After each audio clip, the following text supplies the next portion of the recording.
नमस्कार, आप देख रहे हैं विंध्य फर्स्ट। मेरा नाम है उर्वशी, मेरे साथ हैं स्वर्णिमा। हमारे खास कार्यक्रम मीडिया स्कैन में आपका स्वागत है। यहाँ हम मुख्य अखबारों की मुख्य खबरों पर विश्लेषण कर आपके साथ साझा करते हैं। ज़्यादातर हमारी खबरें स्थानीय होती हैं, लोगों से जुड़ी हुई खबरें होती हैं। विंध्य की खबरों से शुरुआत कर हम अंत पर दिन के कार्टून पर आपसे बात करते हैं। तो चलिए रुक करते हैं खबरों की ओर। जी उर्वशी, सबसे पहले हम विंध्य क्षेत्र की खबरों की बात करेंगे। तो जैसे अब चुनाव को मात्र एक दिन शेष रह गया है, तो अब इस तरह से देखा जा रहा है, इसमें खर्चे आ रहे हैं कि किस प्रचार में प्रत्याशियों ने कितना खर्च किया है। आपको हम ये भी बता दें कि विधानसभा निर्वाचन के सभी उम्मीदवारों को निर्वाचन आयोग द्वारा निर्धारित प्रपत्रों में निर्वाचन व्यय का पूरा लेखा इनको प्रस्तुत करना अनिवार्य है। नामांकन दाखिल होने के बाद से निर्वाचन प्रक्रिया पूरी होने तक उम्मीदवार को 3 बार निर्वाचन व्यय का लेखा प्रस्तुत करना आवश्यक है। तो इस पूरे लेखा जो है, इसके अनुसार जो यहाँ पर बातें सामने आ रही हैं उसमें यह है कि चुनाव प्रचार में जो सबसे ज़्यादा खर्च किया है वो है ये राष्ट्रवादी भारत पार्टी से जो भाग्य आजमा रहे हैं अवनीश, इन्होंने सबसे ज़्यादा खर्च किया। वहीं सबसे कम खर्च किया है चुनाव प्रचार में रीवा से कांग्रेस के प्रत्याशी राजेंद्र शर्मा ने।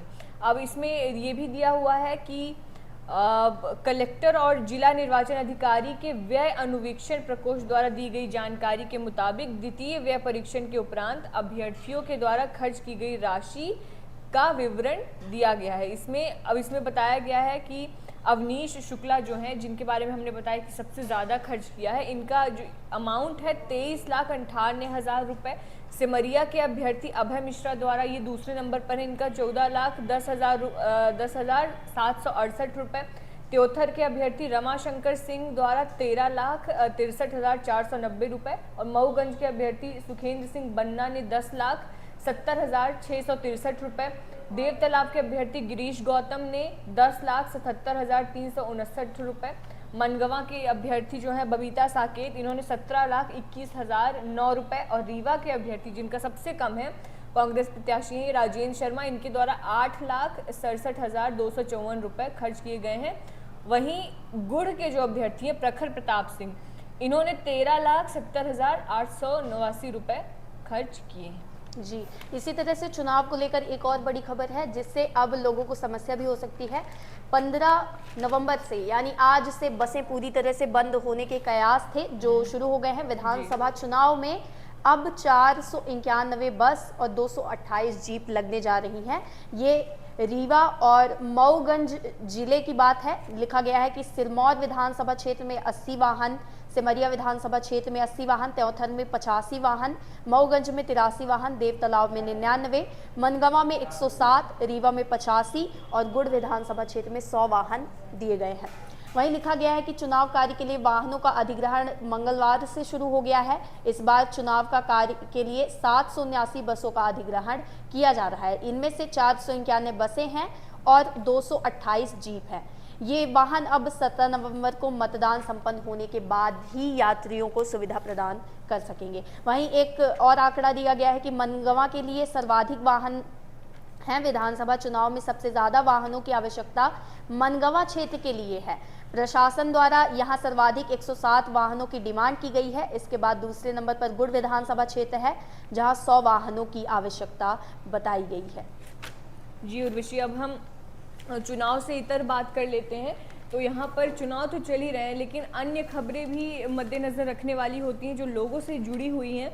इसमें बताया जा रहा है गुड़ का मामला है कि जो पानी की टंकी है वो बनवाई तो गई, लेकिन वो मात्र एक शो पीस बनकर रह गई है। अब पानी के लिए जो ग्राम वासी हैं, जो गांव के लोग हैं, उनको इधर उधर भटकना पड़ रहा है। बताया जा रहा है इसमें कि ठंड के मौसम में तो फिर भी चलिए सही रहता है कि आपको पानी की उतनी ज़्यादा ज़रूरत नहीं पड़ती, लेकिन जब गर्मी का मौसम आता है तो सिर्फ इंसान ही नहीं, पशु पक्षी भी पानी की तलाश में घूमते हैं।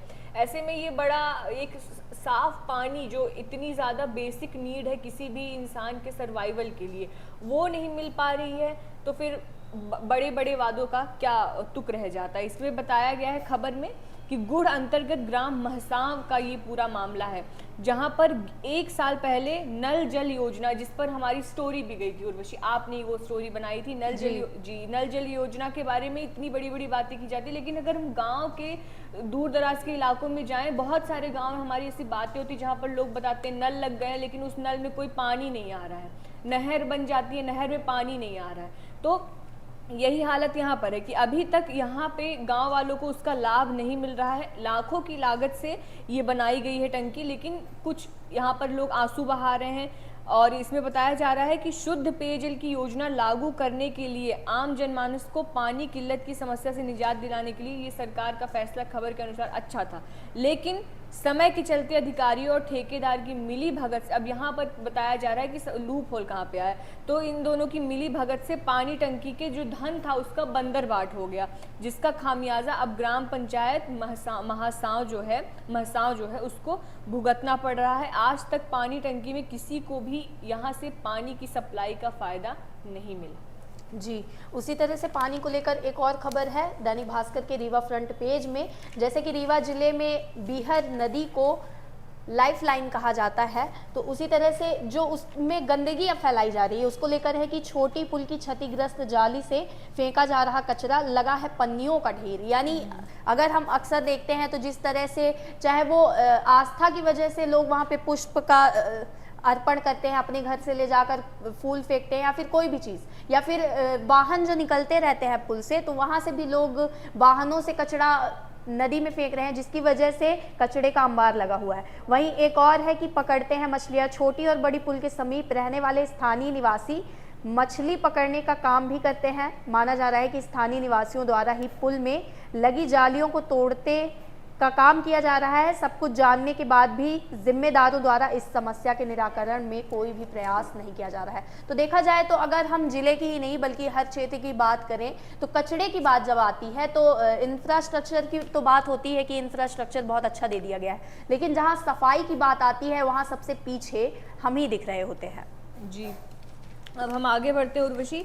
तो स्वास्थ्य के क्षेत्र से ये खबर है, जिला अस्पताल की, रीवा जिला अस्पताल की खबर है। आए दिन हम देखते हैं क्या समस्याएं हैं यहाँ पर। जब बातें होती हैं, किसी से पूछा जाता है विधायकों से, तो वो कहते हैं कि हमने ये इतना अच्छा इंफ्रास्ट्रक्चर डेवलपमेंट कर दिया, हमने स्वास्थ्य के क्षेत्र में ये कर दिया है। पर जो क्षेत्रीय स्तर पर अगर कोई हम रोज़ खबर पढ़ें तो कहीं बताते हैं कि डॉक्टर्स रिज़ाइन कर रहे हैं, कहीं मशीनों की कमी है, कहीं मशीनें धूल खा रही हैं, कहीं खून लगे हुए स्ट्रेचर दिए जा रहे हैं। अब एक नई समस्या है कि ब्लड बैंक में ब्लड कॉम्पोनेंट सेपरेशन यूनिट ही नहीं है। अब इससे क्या होता है कि जो भी ब्लड होता है उर्वशी, उसको फिल्टर करके, जैसे जो थैलेसीमिया वगैरह से ग्रसित लोग हैं जिनको ये प्रॉब्लम्स हैं या जिसमें खून चढ़ना होता है, तो उनको फिल्टर करके खून चढ़ाना पड़ता है। लेकिन इस यूनिट ना होने की वजह से खून फिल्टर नहीं हो रहा है, तो या तो 2000 रुपये एक्स्ट्रा दे के वो खून फिल्टर करवाएं, या फिर वो बिना फिल्टर की लगा हुआ ही खून चढ़वाते हैं, जिसके बाद उन्हें लगातार आयरन की गोलियां खानी पड़ती हैं। तो ये समस्या इसमें सामने आ रही है। इसमें बताया जा रहा है कि यूनिट जल्द लगने की संभावना जताई जा रही है, लेकिन इसके नहीं होने से समस्याओं का सामना लोगों को करना पड़ रहा है। अब जैसे कुछ बीमारियां हैं, इसमें थैलेसीमिया हो गई। थैलेसीमिया जेनेटिक डिजीज़ होती है जिसमें लाल रक्त कणिकाएं, आरबीसी, जो रेड ब्लड सेल्स होते हैं, उनकी ज़रूरत पड़ती है। तो उसके लिए खून फिल्टर्ड ब्लड की बहुत ज़्यादा ज़रूरत। डेंगू के केसेस में बहुत ज़्यादा, मतलब सारी सीवियर डिजीज़ेज़ हैं जिनकी ज़रूरत है। अब इसमें प्लेटलेट्स चढ़ाए जाते हैं। वहीं बर्न केस यानी जब जले हुए मरीज़ आते हैं उनके लिए इस तरह फिल्टर्ड ब्लड की ज़रूरत पड़ती है। एड्स की बीमारी में WBC वाइट ब्लड सेल्स काफ़ी कम हो जाते हैं, उसके लिए इसमें ज़रूरत पड़ती है। लेकिन यहाँ पर किसी भी यूनिट ये ना होने की वजह से ये समस्याएं बताई जा रही। इसमें बताया जा रहा है कि कहा जा रहा था कि ज़्यादा आवश्यकता पड़ने पर संजय गांधी जो अस्पताल है वहाँ फिल्टर ब्लड लेने की बात कही जा रही है, लेकिन इस दावे को पूरी तरीके से खोखला बताया गया है। हकीकत ये है कि जिला अस्पताल के जो लोग ब्लड चढ़वाने आते हैं उन्हें बगैर फिल्टर्ड ब्लड ही चढ़वाना पड़ता है। जी, अगली खबर की बात करें तो दैनिक भास्कर का सतना नगर पेज है ये। यहाँ पर एक दिल दहला देने वाली घटना हुई है।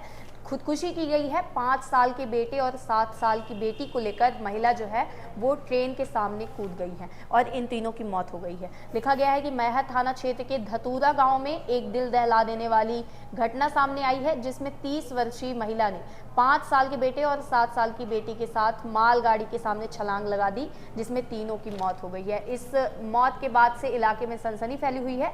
वहां पे जो लोग मौजूद थे उन्होंने पुलिस को फ़ोन किया, उन्होंने एम्बुलेंस को फ़ोन किया। उसके बाद करीबन 8:30 बजे वो महिला रेलवे स्टेशन पर पहुंची थी। करीबन 3 बजे दोपहर उसे पोस्टमार्टम के लिए ले जाया गया। यही लिखा गया है कि प्रेम विवाह 10 वर्ष पहले उन्होंने किया था। शशि का, उनका नाम शशि है, शशि का मायका धतूरा गांव में ही है। उसने लगभग 10 वर्ष पहले मनोज नाम के व्यक्ति से प्रेम विवाह किया था। दोनों के 2 बच्चे मानसी और आदित्य थे। परिवार में उनके अलावा मनोज का एक छोटा भाई भी था। आपसी अनबन की वजह से उन्होंने ये कदम उठाया है। जी, तो ये रही हमारी विंध्य की खबरें। विंध्य की खबरों के बाद हम बढ़ते हैं हमारी प्रादेशिक खबरों की ओर। प्रादेशिक खबरों में दैनिक भास्कर के फ्रंट पेज में खबर दी गई है। जिस तरह से चुनाव है उस तरह से आज चुनाव का जो शोर है वो शाम 6 बजे के बाद बंद हो जाएगा। हेडलाइन है कि चुनाव की घड़ी नजदीक, आज शाम 6 बजे प्रदेश में थम जाएगा प्रचार का शोर। मध्य प्रदेश विधानसभा की 230 सीटों पर 17 नवंबर को 6 बजे चुनाव प्रचार 17 नवंबर को चुनाव होने हैं। आज शाम 6 बजे चुनाव प्रचार खत्म हो जाएगा। 17 नवंबर को सुबह 7 बजे से शाम 6 बजे तक मतदान होगा। इससे पहले सुबह 5:30 बजे मॉक पोल होगा। इस दौरान राजनीतिक दलों के प्रतिनिधियों की उपस्थिति में 50 वोट डाले जाएंगे। मतदान समाप्ति के 48 घंटे पहले बुधवार शाम को 6 बजे चुनाव प्रचार थमकर खत्म हो जाएगा।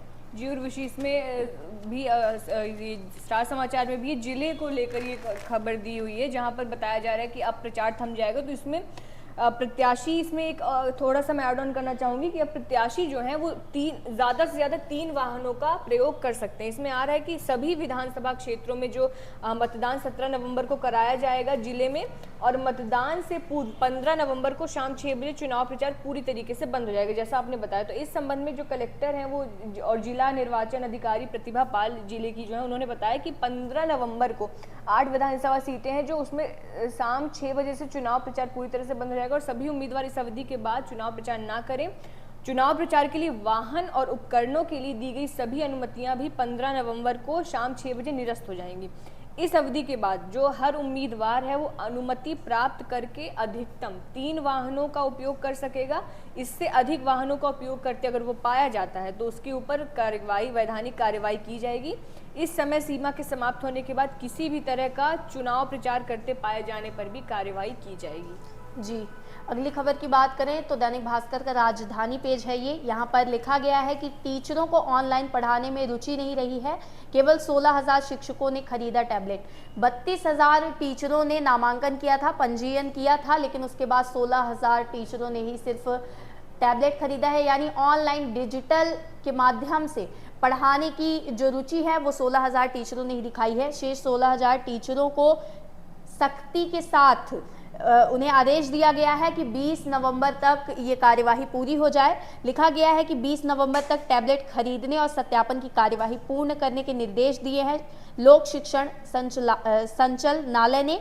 यहीं इधर लोक शिक्षण संचालनालय ने की आयुक्त अनुभा श्रीवास्तव का कहना है कि सभी शिक्षकों को टैबलेट खरीदने और उसका उपयोग विद्यार्थियों को शिक्षण कार्य में करने के निर्देश दिए गए हैं। इसी से जुड़ी एक और खबर है, शिक्षा से जुड़ी ही है कि 10वीं और 12वीं का जो है अभी तक मात्र 65% ही कोर्स पूरा हुआ है। शेष जो है वो 35% 1.5 माह में कैसे पूरा होगा, ये सवाल यहाँ पर दैनिक भास्कर ने उठाया है कि 10वीं और 12वीं का जो है बोर्ड एग्जाम होते हैं मध्य प्रदेश में। एमपी बोर्ड में 65% कोर्स पूरा हुआ है। देखा जाए तो नवंबर में चुनाव है, उसके बाद फिर ये छुट्टियां भी है 20 नवंबर तक बच्चों की। उसके बाद दिसंबर में देखा जाए तो चुनाव का जो परिणाम है वो आने हैं, फिर क्रिसमस की छुट्टियां होंगी। तो दिसंबर के 15 दिन, जनवरी के 1 महीने, ये मिलाकर 1.5 महीने का समय है जिसमें 35% कोर्स पूरा करना है, और फरवरी माह में इनके एग्जाम होने हैं। तो ये सवाल लिया गया है। वहीं कुछ लिखा गया है कि रिमेडियल क्लासेस लगेंगी दिसंबर अंत या जनवरी के पहले सप्ताह तक स्कूलों में पूरा कोर्स कवर हो जाएगा, ये अधिकारियों का कहना है। DS कुशवाहा है ये, संयुक्त संचालक स्कूल शिक्षा विभाग के हैं। जी, अब हम रुक करते हैं हमारी राष्ट्रीय खबरों का। राष्ट्रीय खबरों से पहले एक खबर बता दें कि चुनाव से पहले जिस तरह से वायरल वीडियो हो रहे हैं, हमारे कृषि मंत्री नरेंद्र सिंह तोमर के बेटे का वायरल वीडियो पहले 5 नवंबर को, फिर 13 नवंबर को और अब कल 14 नवंबर को जिस व्यक्ति ने वीडियो बनाया था, या ये नहीं कहा जा सकता कि ये वही व्यक्ति हैं, लेकिन उनका एक वीडियो सोशल मीडिया पर ट्विटर प्लेटफॉर्म एक्स पर था ये, कि यहाँ पर हेडलाइन दी गई है, पत्रिका का फ्रंट पेज है कि करोड़ों के लेन देन का तीसरा वीडियो वायरल हुआ। अब जांच एजेंसियां पर टिकी सबकी निगाहें हैं। वीडियो जो वायरल हो रहे थे, 2 वीडियो, उसमें पैसों के लेन देन की बात हो रही थी। पहले 100 करोड़ की बात हो रही थी और फिर दूसरे वीडियो में 500 करोड़ तक की बात हो रही थी। इसमें जो कल वीडियो वायरल हुआ है, यानी कल जो व्यक्ति है, जगमनदीप नाम है इनका, इन्होंने एक फरमान अपने वीडियो के माध्यम से दिया है कि एजेंसियों को दे सकता हूं प्रमाण। कथित तौर पर कनाडा ऑक्सफोर्ड निवासी जगमनदीप सिंह का वायरल वीडियो 6 मिनट 17 सेकंड का है। जगमनदीप कह रहे हैं अब तक वायरल हुए 2 वीडियो केंद्रीय मंत्री नरेंद्र सिंह तोमर के बेटे देवेंद्र तोमर के हैं। उसमें दूसरी आवाज मेरी है। यह 500 करोड़ नहीं बल्कि 10,000 करोड़ का मामला है। जांच एजेंसी कहे तो प्रमाण दे दूंगा। यानी इस तरह का खुलासा इस वायरल वीडियो के पीछे से सामने आ रहा है। जी उर्वशी, अब हम रुक करते हैं राष्ट्रीय खबरों का। तो जैसा कि रविवार सुबह ब्रह्मखाल यमुनोत्री राष्ट्रीय राजमार्ग पर सिलक्यारा से डंडाल गांव के बीच निर्माणाधीन जो सुरंग हो रही थी, वहां पर हादसा हुआ था और 40 मजदूर उसमें फंसे हुए। थोड़ा सा बैकग्राउंड दे देते हैं इसमें कि शनिवार रात को जो सुरंग है उसके अंदर मजदूर काम कर रहे थे, तो उसका जो मुहाना है, रविवार सुबह 4 बजे की शिफ्ट थी। शिफ्ट चेंजिंग के दौरान जो सुरंग है उसके मुहाने में करीब 150 मीटर अंदर सुरंग का 60 मीटर का हिस्सा टूट कर गिर गया और सुरंग के अंदर कार्य कर रहे जो 40 मजदूर हैं वो फंस गए। अब इसमें बताया जा रहा है कि पाइप से उनको ऑक्सीजन और पानी और खाना पहुंचाया जा रहा है। ऑक्सीजन आपूर्ति के लिए जो डाली गई लाइन थी वो भी मलबे से ध्वस्त हो गई थी। अब तक 15 से 20 मीटर मलबा हटा दिया गया है और प्रक्रिया जारी है। मौके पर 900 मिलीमीटर व्यास के पाइप पहुंच चुके हैं और ऑगर ड्रिलिंग मशीन के लिए प्लेटफॉर्म तैयार कर लिया गया है। ट्रंच लैस तकनीक का सहारा लिया गया है। ये जो ट्रंच लैस सीवर तकनीक में सड़कों के नीचे बिना सड़क को खोदे ही सीवर लाइन बिछा दी जाती है। इसमें अब बताया जा रहा है कि निकालने के लिए रेस्क्यू टीम जो है वो लगातार जुटी हुई है और पाइप के जरिए मजदूरों तक पानी पहुंच रहा है, ऑक्सीजन पहुंच रही है, खाना पहुंच रहा है। तो उम्मीद है कि जल्द से जल्द मजदूर जो हैं उन्हें बाहर निकाला जा सकेगा। वहीं दूसरी खबर है एडल्ट्री और होमोसेक्सुअलिटी को लेकर कि इसको बोला गया है कि फिर से इनको अपराध के दायरे में लाया जाए। गृह मामलों की संसदीय स्थायी समिति ने ये बोला है। उसने कहा है कि शादी से इतर जो एडल्ट्री का मतलब होता है शादी से इतर जो फिजिकल रिलेशनशिप्स होते हैं उसको ये पहले इनको क्राइम ही माना जाता था, लेकिन बाद में इसको हटा दिया गया था। इसमें बताया गया था कि 2018 के एक ऐतिहासिक फैसले के विपरीत इसमें कहा गया था कि एडल्ट्री अपराध नहीं हो सकता और ना ही इसे होना चाहिए, पहले था, लेकिन अब इसको फिर से अपराध की श्रेणी में लाने की बात कही जा रही है। जो संसदीय स्थायी समिति है उसने केंद्र को एक प्रस्ताव भेजा और उसने कहा कि एडल्ट्री को फिर से क्राइम की श्रेणी में रखा जाए, क्योंकि शादी एक बहुत ही ज़्यादा पवित्र बंधन होता है और उसको बचाना बहुत ज़्यादा, उसकी जो एक मोरालिटी, एक मोरल पर्पज़ है, उसको बचाना बहुत ज़्यादा ज़रूरी है। और मंगलवार को केंद्रीय गृह मंत्री अमित शाह से भारतीय न्याय संहिता विधेयक पर अपनी रिपोर्ट की सिफारिश भी की। गृह मंत्री ने सितंबर में भारतीय न्याय संहिता विधेयक पेश किया था और समिति ने एडल्ट्री के साथ ही होमोसेक्सुअलिटी को भी क्राइम के दायरे में लाने की सिफारिश की है।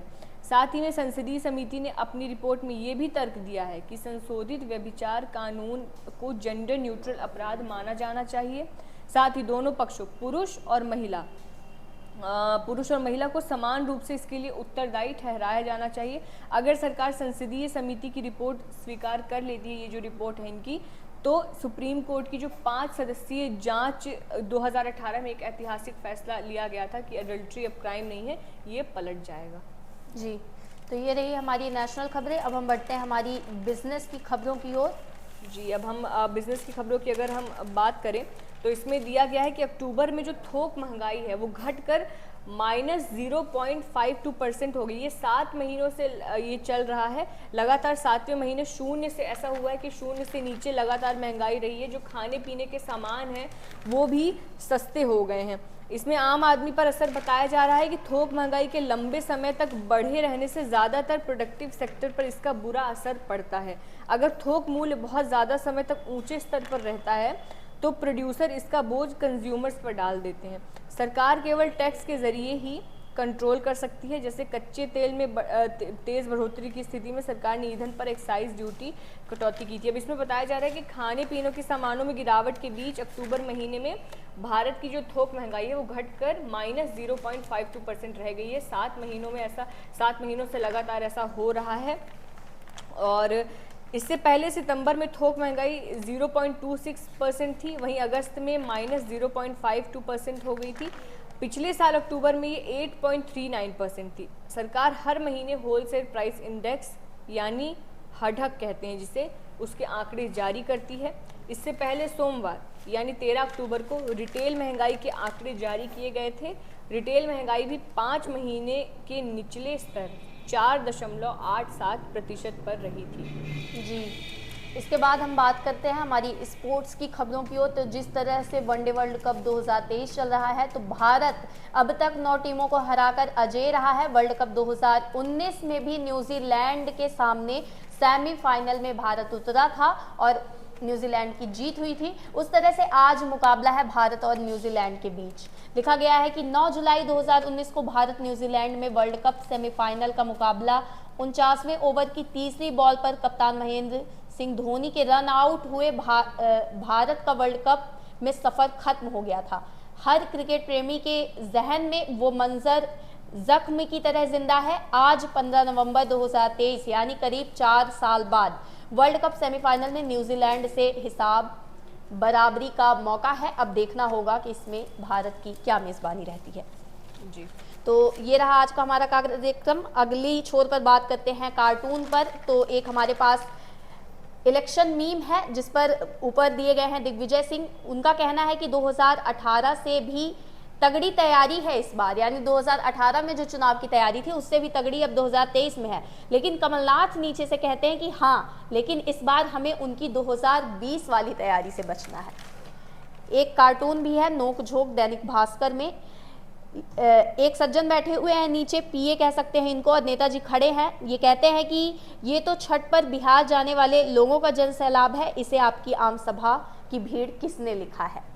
जी, तो ये था हमारा कार्यक्रम। अगर आपको हमारा वीडियो पसंद आया तो इसे ज़रूर लाइक करें, इसे लोगों तक शेयर करें, हमारे चैनल को सब्सक्राइब करें। आपके किसी भी तरह के फीडबैक हैं या आप चाहते हैं कोई इश्यूज़ जो हम अपने प्रोग्राम में दिखाएं, आप हम तक पहुंचाना चाहते हैं, हमारे थ्रू हम उसे लोगों तक लेके जाएं, तो उसे ज़रूर हमें ईमेल भी कर सकते हैं। आप हमारे कमेंट सेक्शन के थ्रू कमेंट कर सकते हैं। हमारी वेबसाइट भी आप विज़िट करें और इसी तरह की अन्य खबरों के लिए, इस कार्यक्रम को रोज़ देखने के लिए बने रहिए हमारे साथ। बहुत बहुत धन्यवाद।